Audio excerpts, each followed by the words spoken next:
yeah, I haven't replaced my phone yet from the last Instagram live.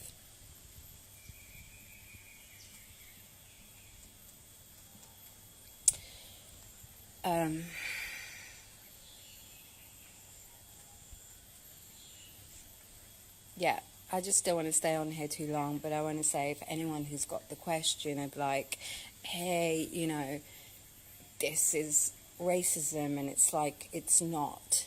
I am a mum who's trying to get into the US to go and see my child. My child happens to be made up of the family who are currently at war in a different country, okay? And on the other side, that's the political side to why it might not be processed so quickly in the visa office of the government that they fund and campaign for. But it's about the fact that also Ben has got the black card and he would always get it out against me, and it's not that. Like, Jay-Z did not choose not to help me at the time because I'm Indian, and he doesn't help Indians, and he chose Ben because he's black. It's not true. Jay-Z chose to stay out of it and keep quiet and take himself out of the picture, and you know, and I left Rock Nation because, of course, Jay-Z has to choose money. Jay-Z will always choose money, and that was the point. Like, I don't expect Jay-Z to help me, but I didn't know about those boundaries and those lines and about money until I experienced that. So until it hit my personal life in that way, that involved my child, I did not know how much love for money, or of course respect, even because Jay-Z has to respect the family that gave him Def Jam. If somebody gave you Def Jam and made you an executive of Def Jam, are you going to choose the mum and the child, or are you going to choose the boss? So this is not about race. Please leave race out of it. And this is important for me to clear this up for all the black people out there, that Jay-Z did not pick me because I am not black and Ben is black. That's not what happened. Jay-Z picked the family that put him on. And that is not Ben. That was Ben's dad, who's a different fucking race.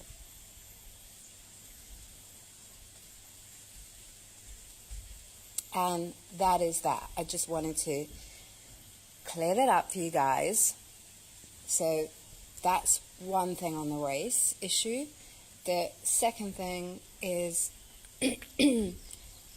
about the vaccine thing. I was specifically talking about permission. I think when it comes to a child's body, until that child is 18, both parents should have a right to decide what happens to that child, unless you are completely beyond incapable as a human being, and you're in, you know, you're a severe, I don't know, incapable to raise a child, and which is not the case, because I work and I take care of people and I do all of these other responsible things. Looking after my child has not been a problem. So yes, both parents should have a say in what happens to a child's body, especially during a government that campaigns so hard about your body, your choice and rights and all of this stuff. What happens to a child?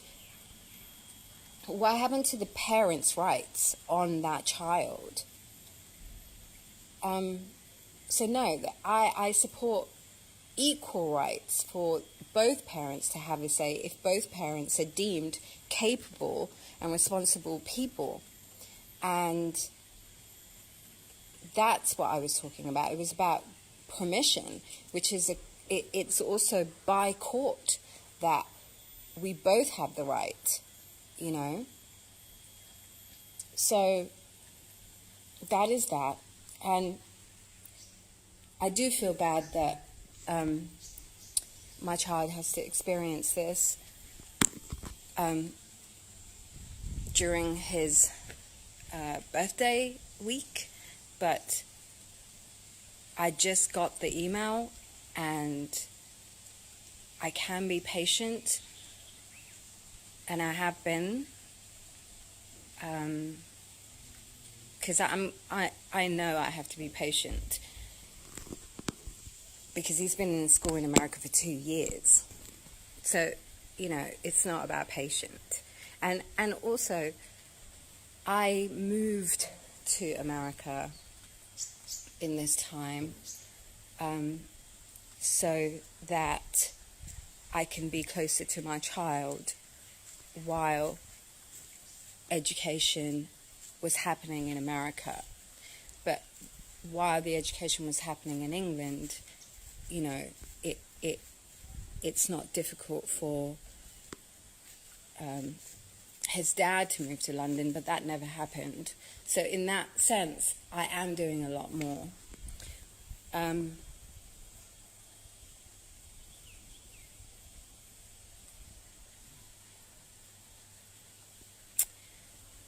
So I just wanted to clear those things up, that this is a unique situation because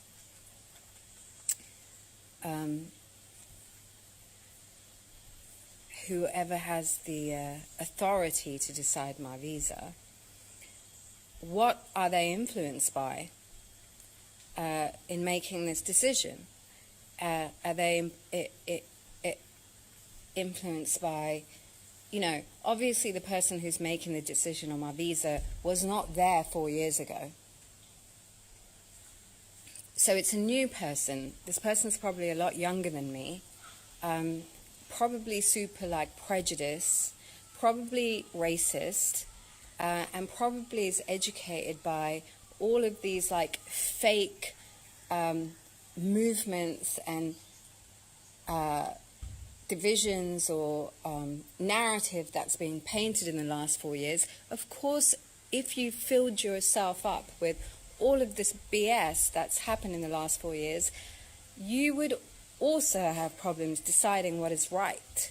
You won't be in a good place to put a mother and a child and a father in a row and decide what the right thing to do is. You would not. You will be 100% influenced by your racist ideologies, your national identity, your ethnic whatever, preference, your preference for finances and money and power. Those are the things you will be influenced by. This is why people like me are constantly kept in the chat, because we have to stay in the chat to remind people of the humanitarian casualties that always get caught up when people decide by money, wealth, power, and how manipulating the systems causes casualties on every other level underneath it.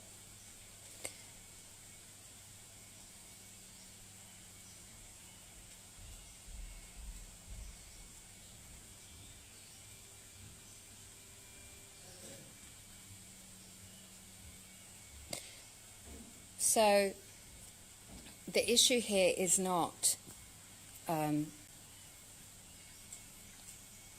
me supporting, again, Julian Assange and freedom of speech and journalism, because I've been able to visit the United States for the last 14 years since he has been in jail or in the embassy.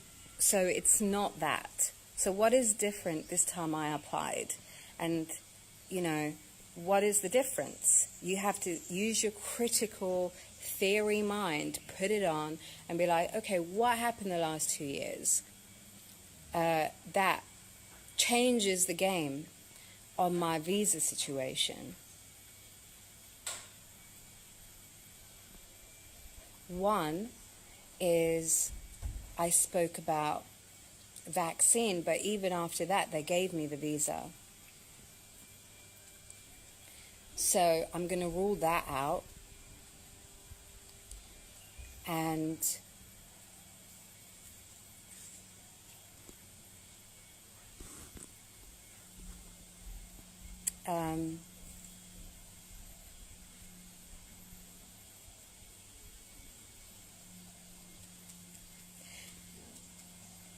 yeah, I know that. I know who's running the circles, but the point is the circles are run by creating this fake illusion that this is about some sort of like, you know, division. This is a division that was created in 2016 by painting the narrative that I am anti-black, and somehow siding with the wrong people is you being pro-black and for black empowerment, which is not the case. The reason why I became anti-black in this narrative and in the news and in the mainstream is because I stood up against the killing of Colonel Gaddafi, who I don't benefit from. I'm not the family that gained $1 billion from that. So if you want to talk about, you know, black empowerment, there is two types. One is you can say, you know, you can talk about Africa and what happened there, or you can talk about, yes, African American culture. And you know what? Until 2016, when it became fashionable, none of these people were saying that. You know, they were all happy. And even today, the reason why nobody can speak up against the war is because it's not true. This is also what Kanye is saying, that behind that there's another thing. And, you know, I think that's like really important.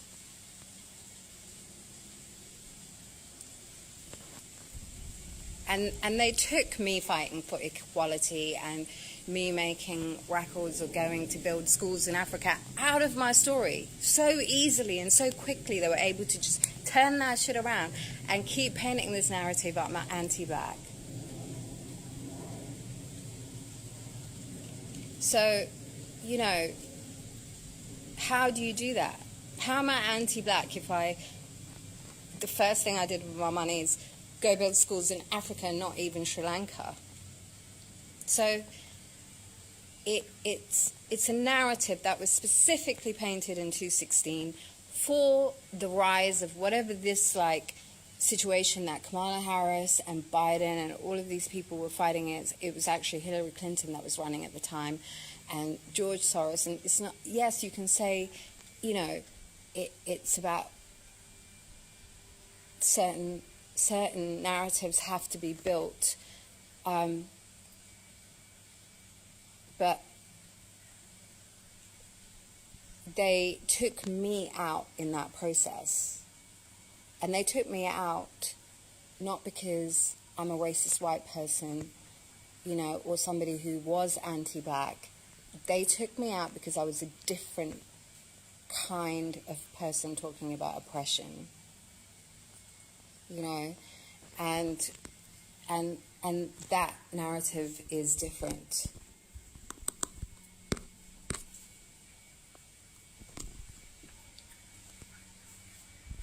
I want to say that right is right and wrong is wrong. And, you know, this is about representing all the mums in the world. And I think that sometimes maybe you have to do this in order for them to you know, now it's not about politics. Now it's not about money. It's not about wealth. It's not about power. Like, they have billions of dollars. Everyone's happy. Everyone's wealthy. Everyone's got what they want. Everyone's got the power. Everyone can manipulate news, elections, you know, whatever the outcomes of everything is. Everyone has this. But now it's about a mum and a child. You know, and that is where I am coming from. And when people say to me, hey, why don't you get an immigration lawyer, you know, who's going to help you? I'm finding it difficult to find one. I'm finding it difficult to find one who is not afraid of money and who can make decisions like King Solomon on what is right, not who has the most money.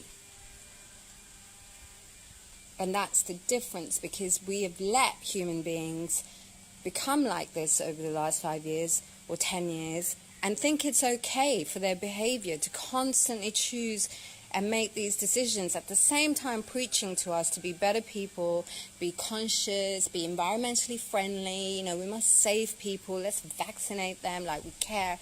While they're doing this hypocritical bullshit chat, their decisions are 100% always made by money. And this is why, and money and power, and this is why it's important to even educate them.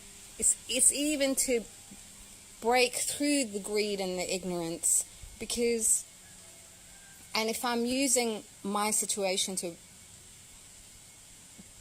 explore this and explore these ideas, then fine. So, yes, sometimes we need people in these places, whether there's lawyers and immigration people or whatever, who can make decisions based on just people, families, children, mums.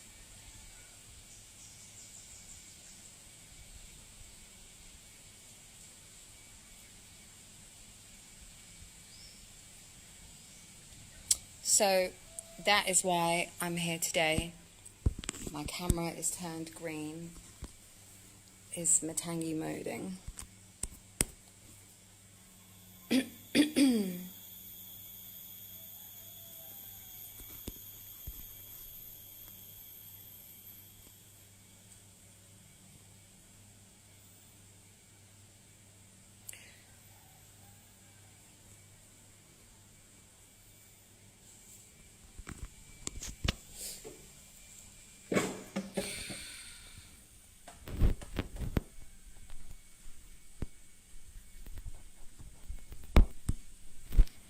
Anyway, thank you all for joining, and I want to say that, yes, from personal experience, I can only speak from personal experience, and I'm not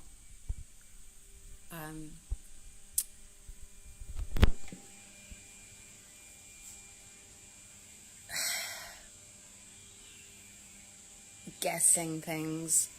I've been going through this for 14 years. I think I know what I'm talking about. And yes, on the timeline, the shit that changes is events in history.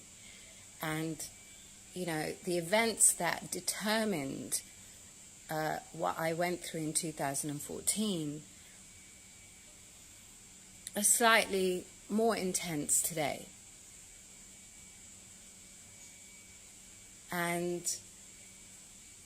But is much more